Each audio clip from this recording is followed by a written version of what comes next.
Om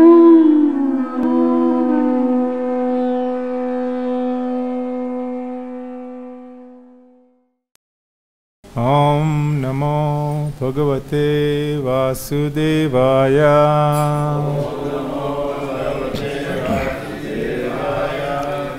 Om Namo Bhagavate Vasudevaya. Om Namo Bhagavate Vasudevaya.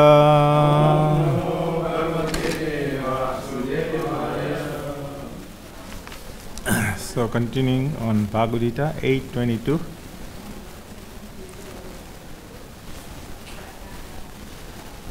Purusa saha para partha. Purusa saha para partha. Bhaktaya labhyastu ananya. Bhaktaya lavyastu ananya. Yasyantah sthani bhutani. Yasyantah sthani bhutani. Yena sarvamidam tatam. Yena sarvamidam tatam. Purusaha, the Supreme Personality. Saha, He. Para, the Supreme. Than whom no one is greater. Partha, a son of Pritha. Bhaktaya, by devotional service. Labhya, can be achieved. Tu, but. Ananya, unalloyed. Undeviating. Yasya, whom. Antasthani, within. Bhutani, all of this material manifestation. Yena, by whom. Sarvam, all. Idam, whatever we can see. Tatam, is pervaded. Purport and translation by Srila Prabhupada. Srila Prabhupada ki. The Supreme Personality of Godhead, who is greater than all, is attainable by unalloyed devotion. Although he is present in his abode, he is all-pervading and everything is situated within him. Purport. It is here clearly stated that the supreme destination from which there is no return is the abode of Krishna, the Supreme Person. The Brahma Samhita describes this supreme abode as Ananda Chinmaya Rasa, a place where everything is full of spiritual bliss. All the variegatedness manifest there is of the quality of spiritual bliss. Nothing there is material. The variegatedness is expanded as the spiritual expansion of the Supreme Godhead Himself. For manifestation, there is totally of the spiritual energy, as explained in chapter 7. As far as this material world is concerned, although the Lord is always in His supreme abode, He is nonetheless all-pervading by His material energy. So, by His spiritual and material energies, He is present everywhere, both in the material and spiritual universes. Yasyanta sthani means that everything is sustained within Him, within either His spiritual or material energy. The Lord is all-pervading by these two energies. To enter Krishna's supreme abode or the innumerable Vaikuntha planets is possible only by bhakti, devotional service, as clearly indicated here by the word bhaktaya. No other process can help one attain that supreme abode. The Vedas, Gopal Tapani Upanishad, also describe the supreme abode and the supreme personality of Godhead. Eko vasi sarvagaha Krishnaha. In that abode there is only one supreme personality of Godhead, whose name is Krishna. He is the supreme merciful deity, and although situated there as one, he has expanded himself into millions and millions of plenary expansions. The Vedas compare the Lord to a tree standing still yet bearing many varieties of fruits, flowers, and changing leaves. The plenary expansions of the Lord who preside over the Vaikuntha planets are four-armed, and they are known by a variety of names: Purushottam, Trivikram, Keshava, Madhava, Aniruddha, Rishikesha, Sankarsana, Pradyumna, Sridhara, Vasudeva, Damodara, Janardana, Narayana, Vamana, Padmanabha, etc. The Brahma Samhita also confirms that although the Lord is always in the supreme abode, Golok Vrindavan, he is all pervading so that everything is going on nicely. Goloka eva nivasati akhilatma bhuta. As stated in the Vedas, Svetasvara Upanishad, Parasya Sakti Vividhaiva Sruyate Swabhaviki Jnana Bala Kriyacha. His energies are so expansive that they systematically conduct everything in the cosmic manifestation without a flaw, although the Supreme Lord is far, far away. Namam Vishnupadaya Krishna Presthaya Bhutale Srimate Bhaktivedanta Swami Namine Namaste Saraswati Deve Gauravani Pracharine Nirvishesha Sunyavadi Praschatade Satarine Jai Sri Krishna Chaitanya Prabhu Nityananda Sri Advaita Gadadhara Srivasadi Gaur Bhakta Vrinda Hare Krishna Krishna Krishna Hare Hare Hare Rama Rama Rama Hare Hare. So everyone can repeat. The Supreme Personality of Godhead, who is greater than all, is attainable by unalloyed devotion. Although he is present in his abode, he is all pervading, and everything is situated in him. So a few days ago, you also heard a similar verse from Bhagavad Gita 8:14, where Krishna says, Ananya cheta satatam yomam smarati nityasaha tasyaham sulabha partha nitya yuktasya yogina. So in this sloka also, Krishna starting with Ananya cheta satatam, and what is Ananya? And in the 8:22 also, in the second line of the verse, he says, Bhaktaya labhayastva ananya. So, does anybody know what ananya means? Okay, no other than Krishna, but it actually means unalloyed devotional service. That is what's required. From these two slokas, we have to focus on what unalloyed devotional service means. It's very important that we understand that. But here, in 8:14, also Prabhupada is saying the principles of these yoga systems have some bhakti added, but this verse particularly mentions pure bhakti yoga without any mixture of jnana, karma or hatha.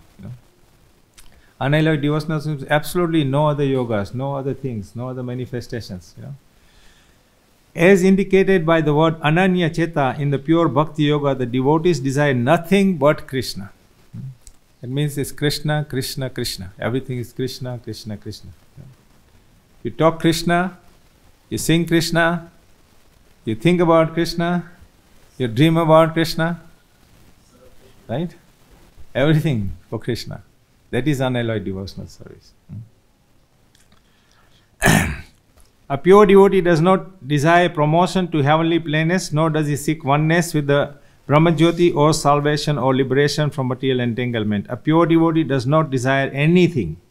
In the Chaitanya Charitamrita, the pure devotee is called Niskam, which means he has no desire for self-interest. Perfect peace belongs to him alone, not to them who strive for personal gain. So here, from these two slokas in the same chapter, we can understand how Krishna is stressing on unalloyed devotional service. Why do we need to get to that stage? It's very important to understand, because unless we understand that, we will not be able to understand unalloyed devotional service and practice it. So ultimately, we all want to go to a place where there is eternal happiness, eternal joys, ever-growing joys. There should be non-stop, ever-growing joy. And there is a sloka in Chaitanya Charitamrita which explains that if you perfect your chanting, if we perfect our chanting, then there is the seed of chanting grows into a bhakti lata beej. That beej turns into a creeper, and then that creeper is so powerful. It's not like other creepers in the material world that it needs a tree to grow on. Like in the material world, the creepers, they always subsist on other living entities like trees. But in the Chaitanya Charitamrita in Madhya Lila, chapter 19, I recommend that you all read the entire chapter 19. It's beautifully explained what that creeper is. And that creeper, it says it goes right through the material universe. It goes past Indraloka, Brahmaloka, Brahma Jyoti.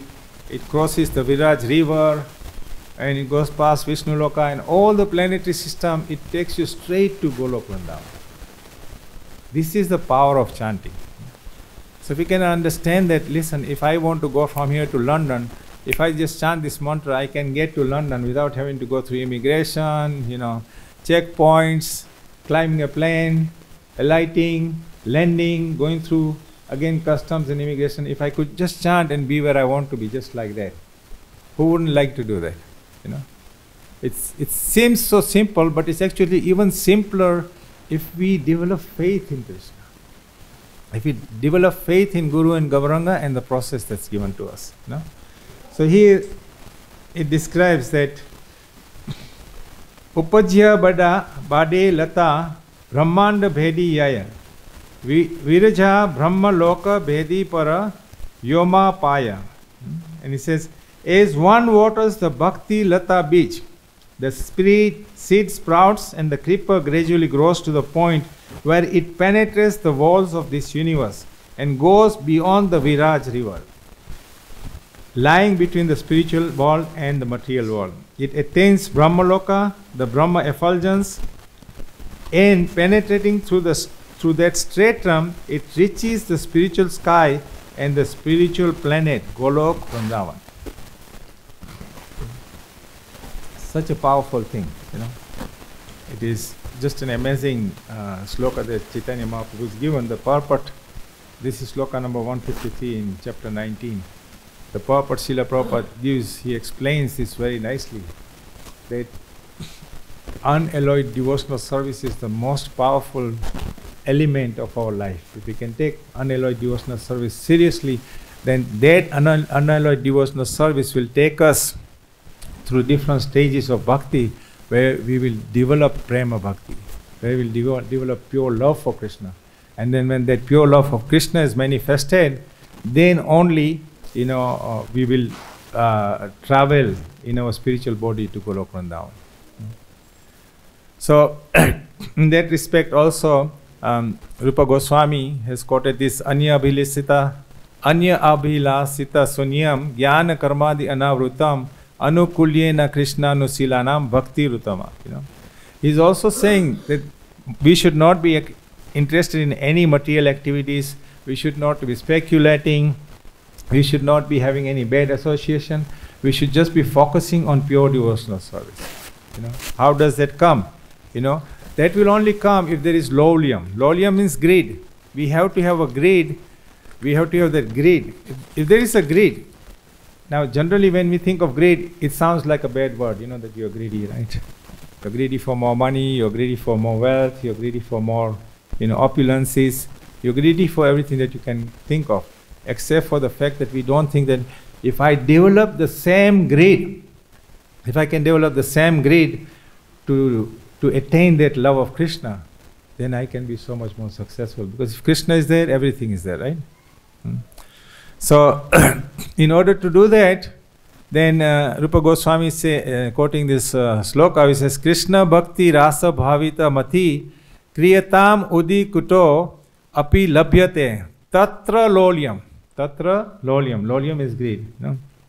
Tatra lolyam api mulyam ekalam. Mulyam ekalam. It is so important. It's such a powerful element that greed itself, it's developed to achieve this love for Krishna and develop this connection with Krishna. Then janma koti sukrute na labhyate. That you don't have to go through so many lives. You don't have to suffer, And if you can even purchase this any which way you can get this love for Krishna, then go for it. Don't wait. Don't give it a chance to slip away again. Many lifetimes we are thinking, and the last moment, antakale, we forget. What does Krishna say? Antakale chamameva smaran muktava kalevram. But we are doing smaran, something else, And then we end up somewhere else.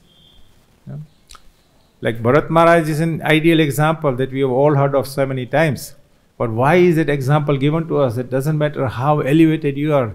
If you haven't mastered the art of remembering Krishna, focusing your life on Krishna, thinking of Krishna, like Kathayantas chamam nityam tusyanti cha ramanti cha, all the time, Krishna katha, Krishna katha, Krishna katha, Then only we come to that stage whereby we can develop that love for Krishna, Vishwanath Chakravarti Thakur, he gives this very nice sloka, and it's also quoted in Madhya Lila, and Lord Chaitanya is saying the same quote, Ado Shraddha Tatha Sadhus Sago Atha Bhajana Kriya Tato Anartha Nivruta Syat Tato Nishta Ruchi Tataha Atha Saktis Tato Bhavas Tata Premabhya Danchati Sadhaka Nam Ayam Premana Pradur Bhave Bhavet Kramaha. So translated, it says that in the beginning there must be faith. In the beginning there must be faith. Because unless there is faith, there is no real sincere interest that will develop, that you want to, go on that particular path, or you want to acquire that knowledge or science. Then one becomes interested in associating with the pure devotees. Thereafter, one is initiated by a spiritual master, and he executes all regulative principles. Thus one is freed from unwanted habits and becomes firmly fixed. Thereafter one develops taste and attachment. This is the way of sadhana bhakti. And gradually emotions intensify, and finally there is awakening of love.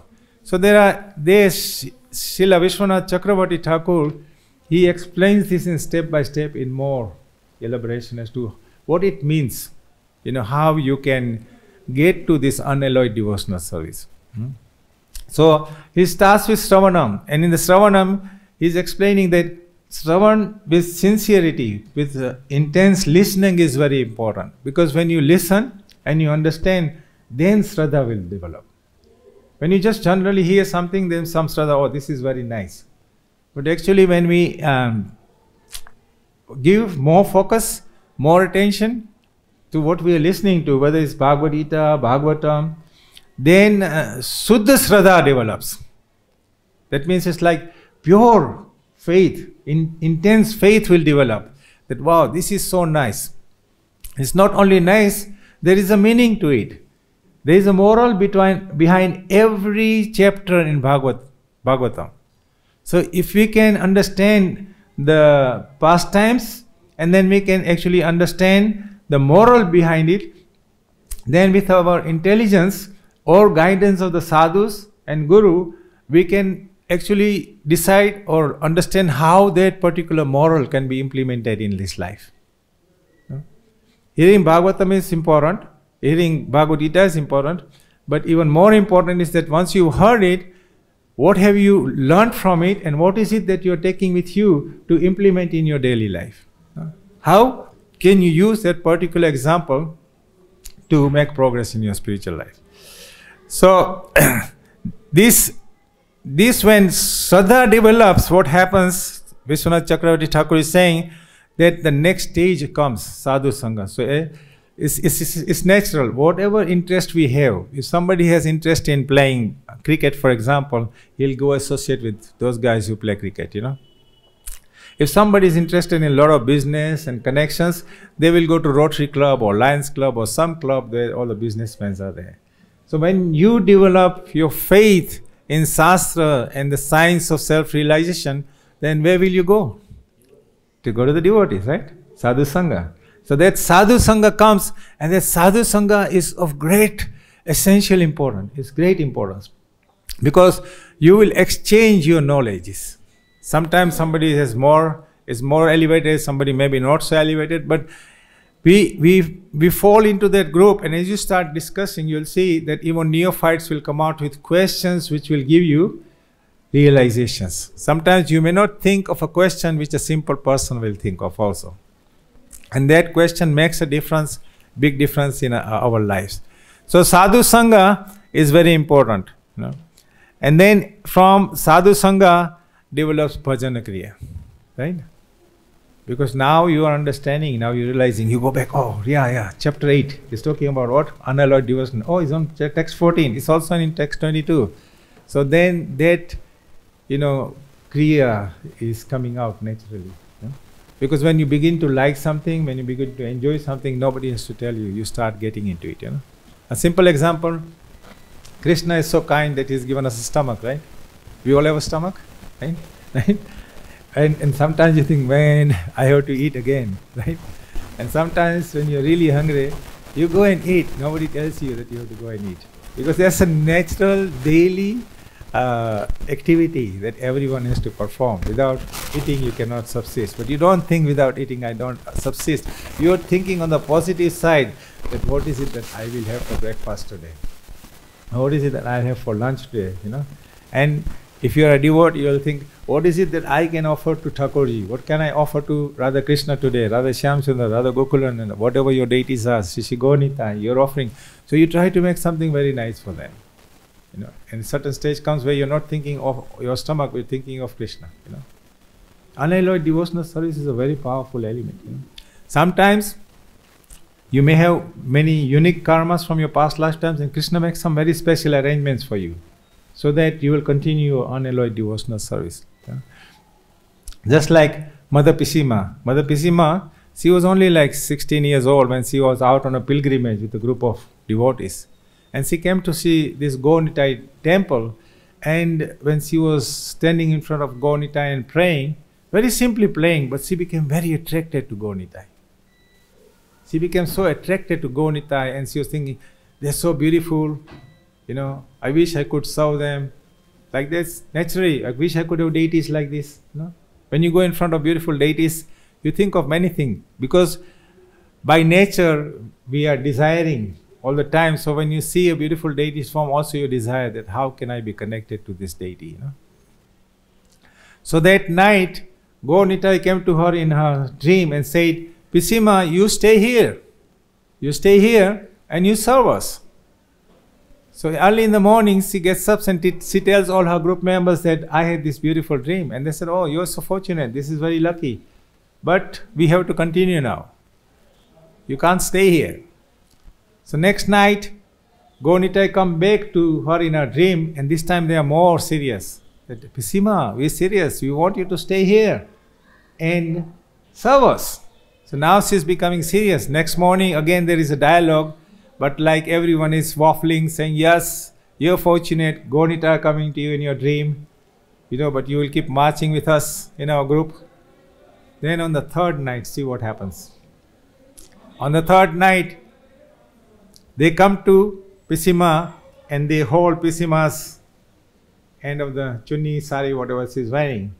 And by nature, by culture, generally ladies will not allow any man to touch. So in her dream, she pulls her sari bag, and part of the cloth gets ripped off.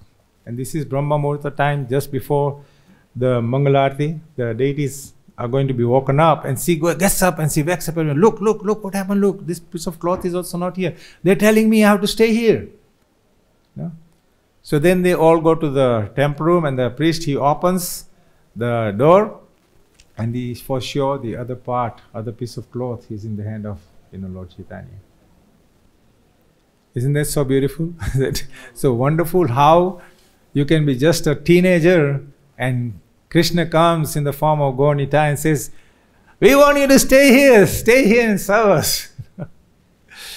So then she stays there and she serves the Gaur Nitai deities for the rest of her life. And there's so many, if you can get hold of this book called Pisima, it's beautiful. There's so many pastimes. They're saying, "Pisima, we don't have shoes, we want shoes." And she goes, "No, you go get them yourselves. Where am I going to go get shoes for you from, And then some pilgrim comes on the same day and they bring shoes for Gaur Nitai, So this kind of lila is going on.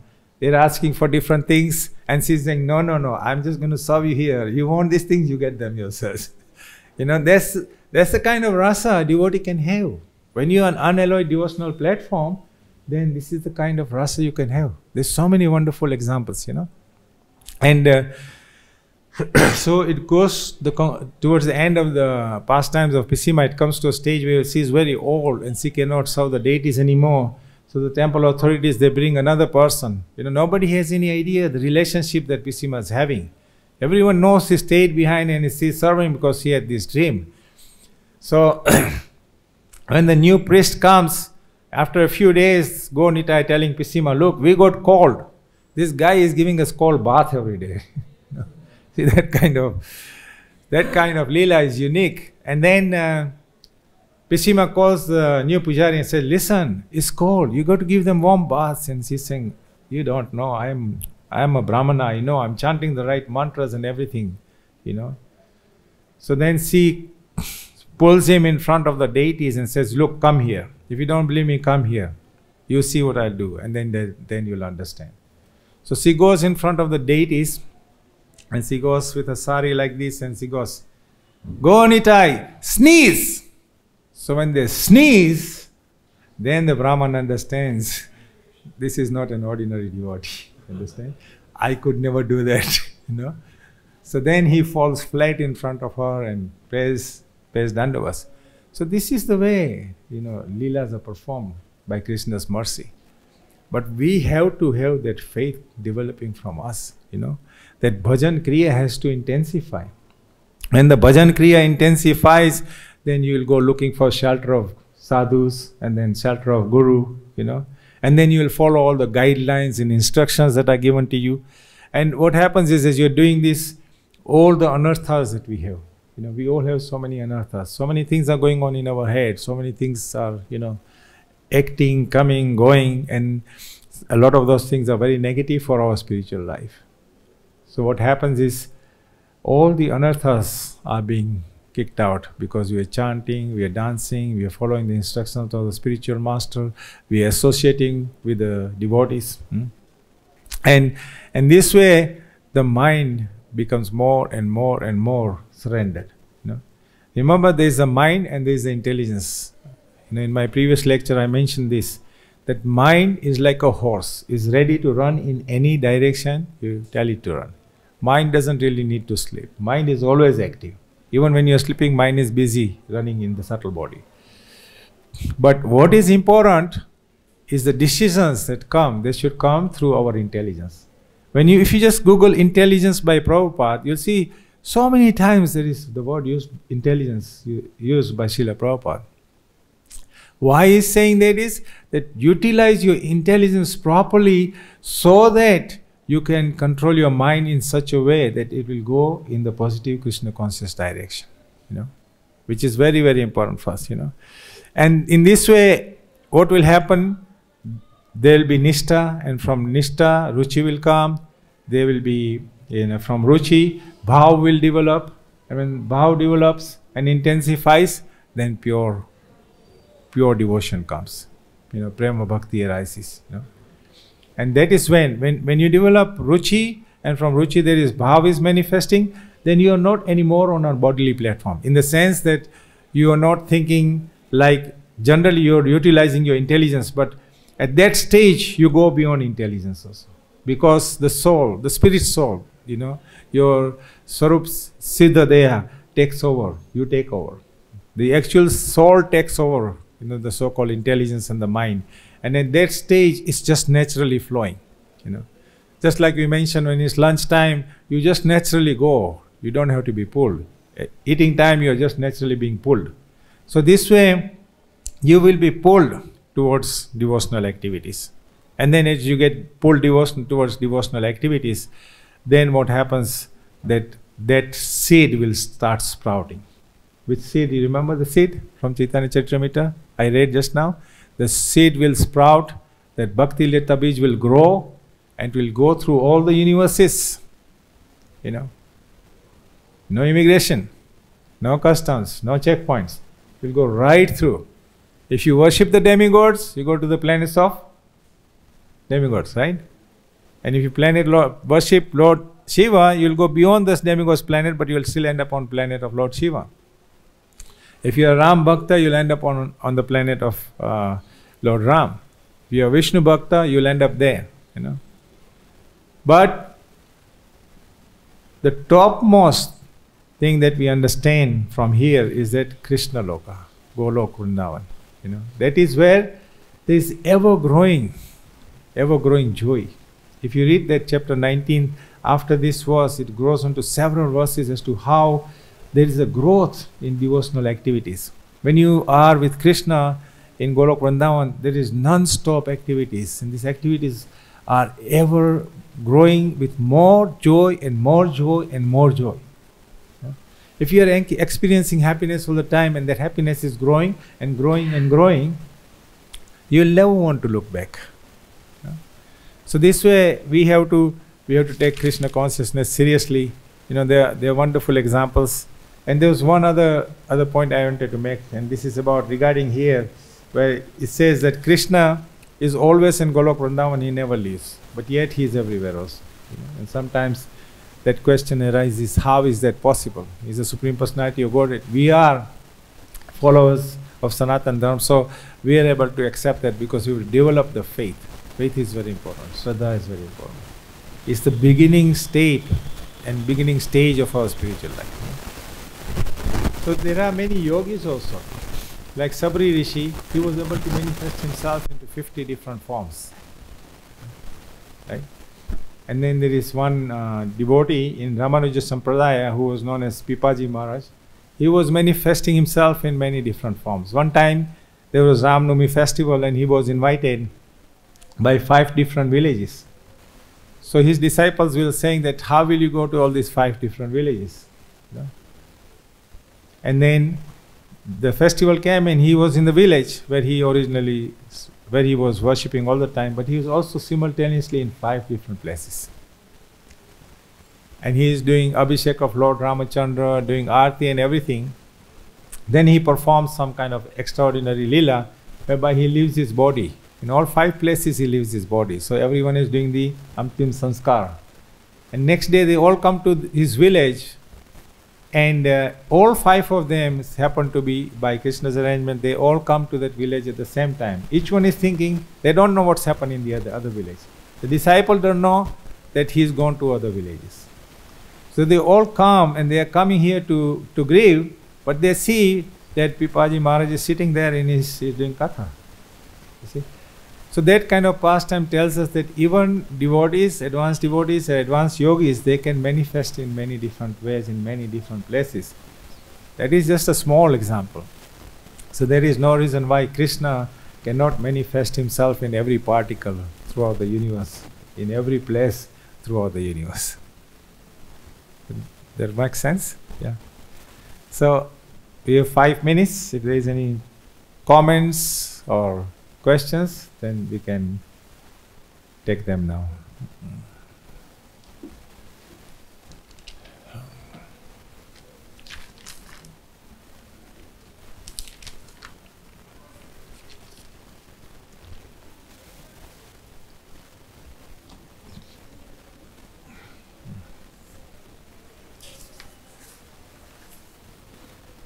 So let's finish by reading this paragraph, last paragraph again. It says, to enter Krishna's supreme abode or the innumerable Vaikuntha planets is possible only by bhakti, devotional service, as clearly indicated here by the word bhaktaya. No other process can help one attain the supreme abode.